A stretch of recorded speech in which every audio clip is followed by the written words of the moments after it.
नमस्कार, India voice पर बहुत स्वागत है आप सभी का। मैं हूं आपके साथ प्रियंका मिश्रा। बुलेटिन की करेंगे शुरुआत ब्रेकिंग न्यूज के साथ। घोसी से ब्रेकिंग आ रही है। घोसी विधानसभा उपचुनाव की मतगणना जारी। घोसी विधानसभा उपचुनाव की मतगणना जारी। सपा प्रत्याशी सुधाकर सिंह 7,185 वोट से आगे। सपा प्रत्याशी सुधाकर सिंह 7,185 वोट से आगे। 7वें राउंड की गिनती में सपा प्रत्याशी सुधाकर सिंह को मिली बढ़त। सपा प्रत्याशी सुधाकर सिंह को अब तक 25,496 वोट मिले। बीजेपी की दारा सिंह चौहान को अब तक 18,311 वोट। तो घोसी उपचुनाव को लेकर लगातार सस्पेंस बना हुआ है। कांटे की टक्कर यहां पर समाजवादी पार्टी और बीजेपी के बीच बनी हुई थी। 7वें राउंड की गिनती के बाद सपा प्रत्याशी सुधाकर सिंह को बढ़त मिली है। 25,496 वोट अभी तक मिले हैं। वहीं बीजेपी की प्रत्याशी की बात की जाए तो दारा सिंह चौहान को अब तक 18,311 वोट मिले हैं। समाजवादी पार्टी के सुधाकर सिंह इस सीट पर बढ़त बनाए हुए हैं। घोसी विधानसभा उपचुनाव की मतगणना जारी। सपा प्रत्याशी सुधाकर सिंह को 7,185 वोट की बढ़त।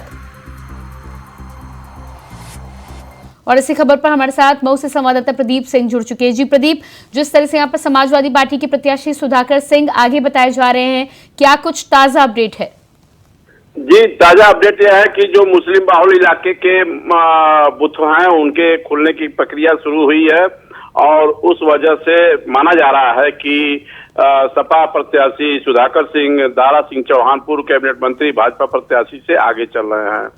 हालांकि अभी यह कई दौर में ऐसा आगे पीछे चलेगा, क्योंकि जिस सेक्टर में या जिस बूथ में जिन लोगों के या जिन समर्थकों के जातिवादी के हिसाब से देखा जाए तो अगर उनके मत पड़ेंगे तो वही व्यक्ति उस वक्त में आगे रहेगा। लेकिन ओवरऑल 15 चरण की मतगणना पूरी होने के बाद ही स्पष्ट हो सकेगा कि कौन सा प्रत्याशी मजबूत पड़ रहा है। जी बिल्कुल प्रदीप, जिस तरह से आप बता रहे हैं कि 15 राउंड होने हैं काउंटिंग के पूरे, अभी तक कितने राउंड समाप्त हो चुके हैं?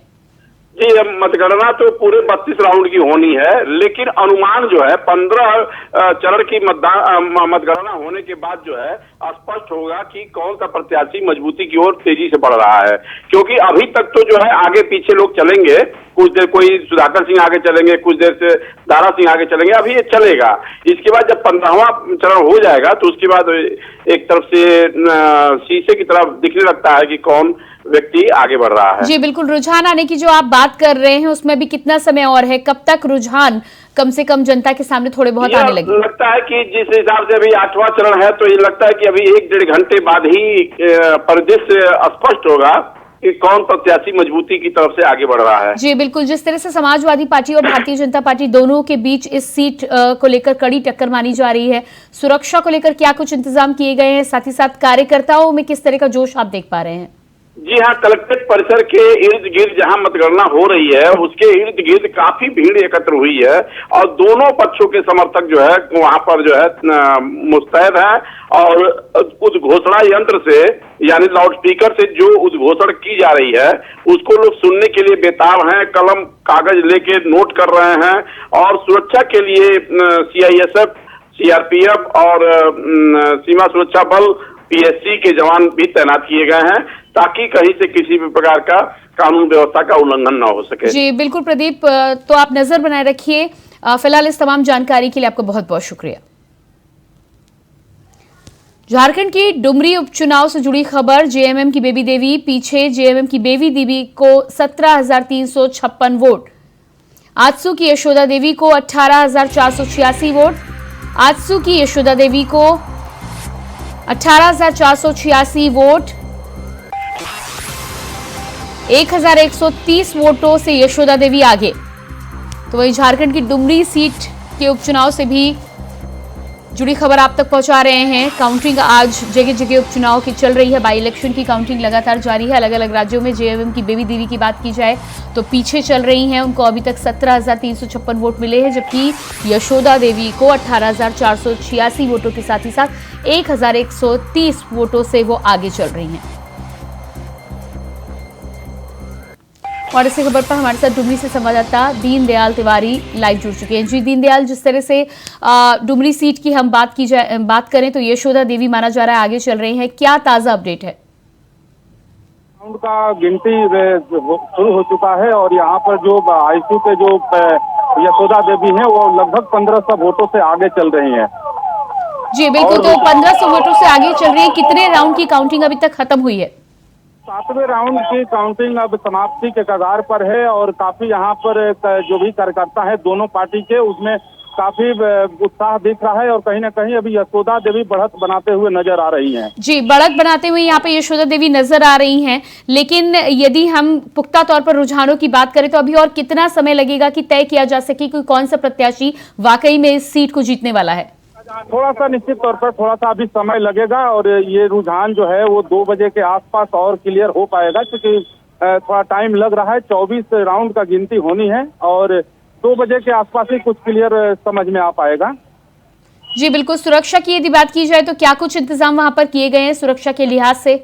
निश्चित तौर पर झारखंड पुलिस के तरफ से काफी यहाँ पुख्ता इंतजाम किया गया है। पुलिस के जवान लगे हुए हैं और लगातार यहाँ पर सुरक्षा की भी ख्याल रखी जा रही है। झारखंड पुलिस के तरफ से समुचित यहाँ पर सुरक्षा व्यवस्था कड़ी की गई है। जी बिल्कुल, सहानुभूति वोट की जिस तरह से बात की जा रही थी, वो सहानुभूति वाले वोट अभी तक बेबी देवी के पक्ष में आते हुए नजर नहीं आ रहे हैं। क्या लगता है आपको, क्या मामला पलट भी सकता है? नहीं, अभी तो इसको नहीं कहा जा सकता है, क्योंकि सहानुभूति वोट अभी नजर नहीं आ रहा है और कहीं ना कहीं जो इंडिया गठबंधन के जो यहाँ पर यशोदा देवी है वो लगातार शुरू से ही बढ़त अपना बना रही है और अब आगे देखना होगा कि क्या होता है।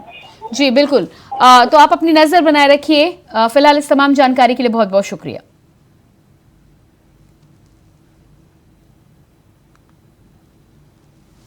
और अब बात करेंगे अगली खबर की। लखनऊ से अगली खबर सामने आ रही है। राज्यसभा सदस्य उपचुनाव से जुड़ी बड़ी खबर। डॉक्टर दिनेश शर्मा राज्यसभा के लिए निर्विरोध निर्वाचित। डॉक्टर दिनेश शर्मा राज्यसभा के लिए निर्विरोध निर्वाचित। राज्यसभा उपचुनाव में निर्विरोध निर्वाचित हुए डॉक्टर दिनेश शर्मा विधानसभा में 3 बजे लेंगे सदस्यता प्रमाण पत्र। राज्यसभा उपचुनाव में निर्विरोध निर्वाचित हुए डॉक्टर दिनेश शर्मा,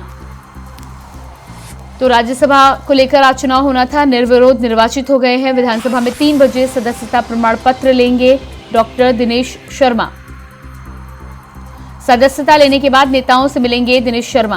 तो लंबे समय से मेन स्ट्रीम राजनीति से अलग रखा जा रहा था, लेकिन डॉक्टर दिनेश शर्मा राज्यसभा के लिए जिस तरह से निर्विरोध निर्वाचित हुए हैं, एक बार फिर से मेन स्ट्रीम राजनीति में जनता के बीच पहुंचे हैं। लंबे समय से, थोड़े समय से जनता से दूरी बनाकर रखी हुई थी। इसी बीच उत्तर प्रदेश की राजनीति में उथल पुथल के बीच कई आरोप प्रत्यारोप का दौर भी चला था।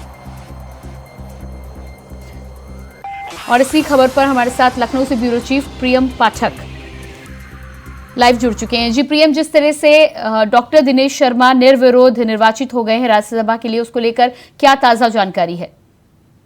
बिल्कुल, देखिए, हरिदास दुबे के निधन के बाद से ये राज्यसभा की जो सीट थी वो खाली हुई थी और उसके बाद चुनाव आयोग की तरफ से इस सीट पर चुनाव कराने के जो है वो फैसले किए गए। क्योंकि मैंने जिस दिन ये नामांकन हो रहा था उस दिन भी इस बात को इंडिया वॉइस में रखा था कि निर्विरोध दिनेश शर्मा का चुना जाना लगभग तय था, क्योंकि जिस तरीके से जितना बहुमत चाहिए होता है वो अन्य दलों के पास में नहीं था और मुख्य तौर पर अगर आप बात करें तो समाजवादी पार्टी की, और इसीलिए किसी भी दूसरे प्रत्याशी के तौर पर नामांकन नहीं किया गया राज्यसभा के लिए और इसीलिए डॉक्टर दिनेश शर्मा किया गया राज्यसभा के लिए और इसीलिए डॉक्टर दिनेश शर्मा को निर्विरोध तरीके से जो है वो राज्यसभा के लिए चुन लिया गया है।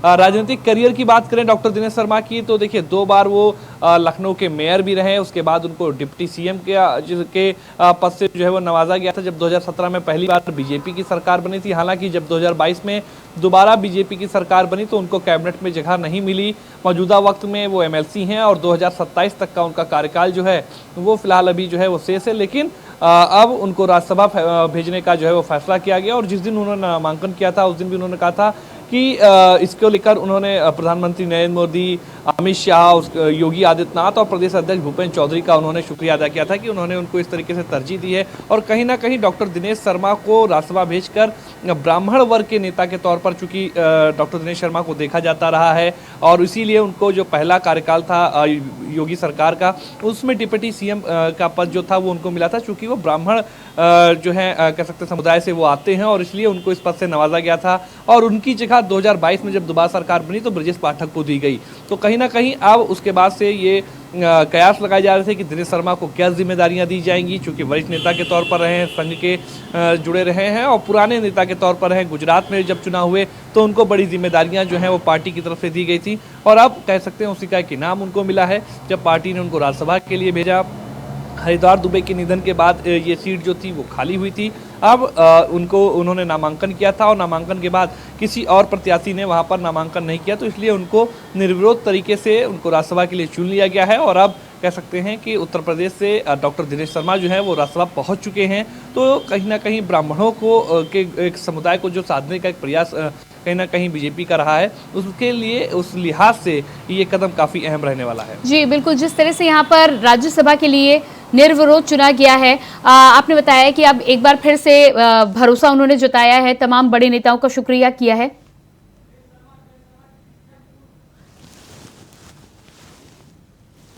और इसी खबर पर हमारे साथ पूर्व deputy CM doctor Dinesh Sharma जुड़ चुके हैं। जी आपको बहुत बहुत बधाई। सबसे पहले तो राज्यसभा के लिए निर्विरोध चुन लिया गया है, क्या कहना है इस पर आपका?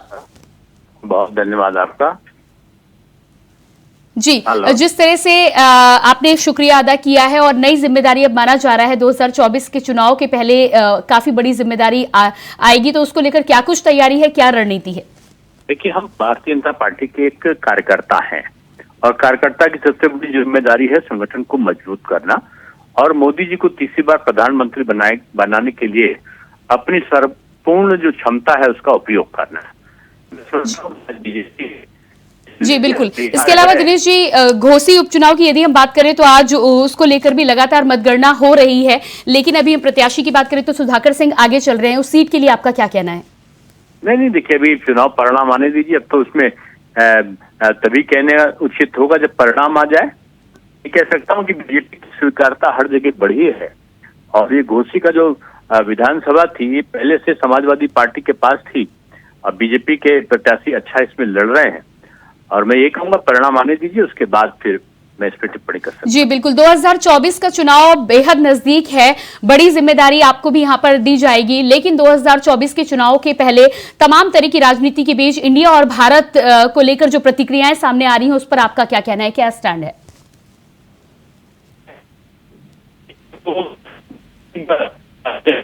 योजनाएं हैं को आधार मान के, उससे पूरे विपक्ष में खलबली मची है। वो कभी जाति का बंधन लाएंगे, कभी वो संप्रदाय का बंधन लाएंगे, किसी और प्रकार की उन्नति पैदा करने की कोशिश करेंगे। अभी वो सनातन धर्म को गाली देने में जुटे हैं। जी बिल्कुल, जो कर ले लेकिन वो भी इस भारत राज्य को मैं समझता हूँ कि स्वर्णिम।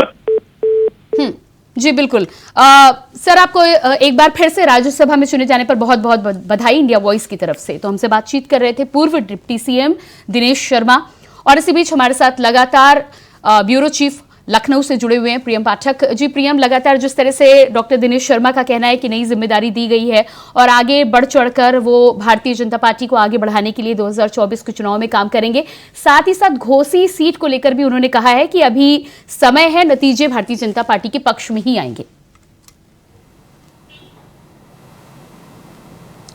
बिल्कुल, देखिए, अभी घोसी उपचुनाव की अगर आप बात करें तो आज मतगणना चल रही है। हालांकि अभी तक जितने भी राउंड की मतगणना हुई इसके लिहाज से अगर आप देखें तो समाजवादी पार्टी के जो प्रत्याशी सुधाकर सिंह हैं वो कहीं ना कहीं दारा सिंह चौहान से आगे चल रहे हैं और ये कहीं ना कहीं घोसी उपचुनाव के जो नतीजे होंगे वो काफ़ी अहम रहने वाले हैं, क्योंकि ये केवल एक नंबर ऑफ सीट नहीं होगा बल्कि एक प्रतिष्ठा का सवाल बना हुआ था और प्रतिष्ठा के साथ साथ इंडिया वर्सेस एनडीए जो कह सकते हैं एक लड़ाई चल रही है, उसका कह सकते हैं एक पहले के तौर पर एक पहला मैच के तौर पे था, चूंकि इंडिया की तरफ से जो है वो पूरा समर्थन मिला था, जो विपक्षी गठबंधन हुआ है उसका समर्थन मिला था, कांग्रेस ने समर्थन दिया था और अन्य जो राजनीतिक दल हैं उन्होंने वहां पर समर्थन दिया हुआ था समाजवादी पार्टी के प्रत्याशी को।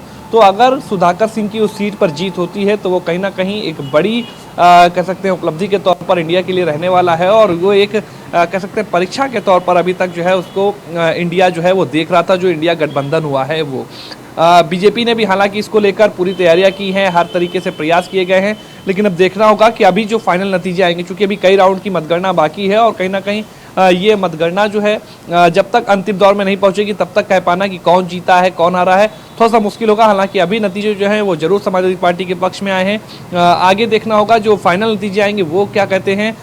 तो ये सभी कहीं ना कहीं आने वाले चुनाव के लिहाज से और जो विपक्षी गठबंधन है उसके लिहाज से काफी अहम रहने वाले हैं। जी बिल्कुल प्रियम, इस तमाम जानकारी के लिए बहुत बहुत शुक्रिया आपका। बात करेंगे अगली खबर की। मुख्यमंत्री योगी आदित्यनाथ ने शुक्रवार को मेरी माटी मेरा देश अभियान कार्यक्रम में हिस्सा लिया है। सीएम योगी आदित्यनाथ गोरक्षनाथ की पवित्र माटी को कलश में भरकर महानगर अध्यक्ष राजेश गुप्ता को देने के लिए पहुंचे। सीएम योगी ने यह भी कहा कि कार्यक्रम में आना मेरे लिए सौभाग्य की बात, हर जगह से मिट्टी इकट्ठा हो रही है। प्रधानमंत्री मोदी जी के यशस्वी नेतृत्व में भारत ने अपनी आज़ादी का अमृत महोत्सव पूरी भव्यता और दिव्यता के साथ आयोजित किया। ये हम सबका सौभाग्य है कि आज़ादी के अमृत काल के प्रथम वर्ष में हम सबको नए भारत का दर्शन हो रहा है और नए भारत की 140 करोड़ की आबादी को आगामी 25 वर्ष की एक विस्तृत कार्य योजना के साथ आगे बढ़ने का एक अवसर प्रधानमंत्री मोदी जी ने उन सबको दिया है। यह देश जब अपनी आज़ादी का शताब्दी महोत्सव मना रहा होगा 2047 में, उस समय कैसा भारत हो, स्वाभाविक रूप से हर राष्ट्रभक्त भारतीय के मन में एक इच्छा होगी कि उस समय एक सशक्त भारत, एक समर्थ भारत और दुनिया का एक सबसे बड़ी महाशक्ति के रूप में एक नए भारत का दर्शन भारत को हो, जो दुनिया को नेतृत्व करता हुआ दिखाई दे रहा हो। उस भारत के लिए, ऐसे समर्थ और सशक्त भारत के लिए, एक शक्तिशाली भारत के लिए जो कार्यक्रम दिए गए हैं, उस कार्यक्रम की श्रृंखला में ये कलश एकत्र होकर के लखनऊ और फिर दिल्ली के लिए जाएंगे। लखनऊ में आज़ादी का अमृत कलश की स्थापना हुई है, उस पवित्र कलश के स्थल पर ही प्रदेश का कलश स्थापित होगा। एक वाटिका इसकी वहाँ पे स्थापित हो रही है जो प्रदेश भर से कलेक्ट होगा, जिसमें लगभग 1500 स्थलों पर, जिसमें 825 विकास खंड हैं और 762 नगर निकायों से भी एक कलश वहाँ एकत्र होंगे, जो 75 शोभा यात्रा के माध्यम से लखनऊ पहुँचेंगे। फिर लखनऊ से एक स्पेशल ट्रेन के माध्यम से हर जनपद से 2-2 कलश जाएंगे, हर नगर निकाय और विकास खंड से 2-2 कलश जाएंगे। तो एक कलश लखनऊ में और एक दिल्ली में कर्तव्य पथ पर आज़ादी के अमृत काल के नए संकल्प के साथ आगे बढ़ते हुए माटी को नमन और वीरों के वंदन के साथ आगे बढ़ेगा। प्रदेश के कार्यक्रम का आज शुभारंभ हुआ है।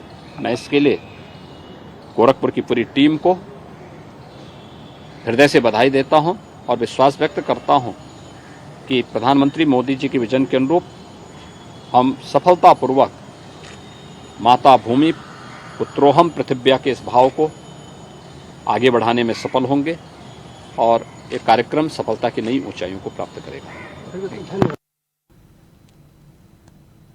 आए दिन सनातन धर्म पर उठ रहे विवादित बयानों पर केंद्रीय मंत्री अनुराग ठाकुर ने क्या कुछ कहा, आप सुनिए। और दुनिया कृष्ण जन्माष्टमी बड़ी धूमधाम से मना रहे। मैं सभी देशवासियों को और कृष्ण भक्तों को जन्माष्टमी की बहुत बहुत बधाई और शुभकामनाएं देता और ईश्वर से यह भी कामना करता हूं कि इन घमंडिया गठबंधन के नेताओं का अहंकार और घमंड थोड़ा कम कर दे, इनकी सोच में थोड़ा सुधार कर दे, थोड़ी सद्बुद्धि दे दें, क्योंकि इनका अहंकार और घमंड इनको इतने निचले स्तर के बयान देने पर मजबूर करता है कि वो सनातन धर्म को मिटाने की बात करते हैं, हिंदुओं को अपमानित करते हैं। लेकिन मैं याद करवाना चाहता हूं इन सभी घमंडिया गठबंधन के नेताओं को कि सोच को रखे मुगल आकर चले गए, अंग्रेज आकर चले गए, सनातन था, सनातन है, सनातन रहेगा। और श्रीमान राहुल गांधी जी की नफरत की दुकान में जो नफरती सामान है वो एक घमंडिया गठबंधन के नेता बेच रहे हैं। एक के बाद दूसरा हिंदू समाज को, हिंदू धर्म को और सनातन धर्म को अपमानित करने का कार्य कर रहे हैं। ये देश कभी स्वीकार नहीं करेगा।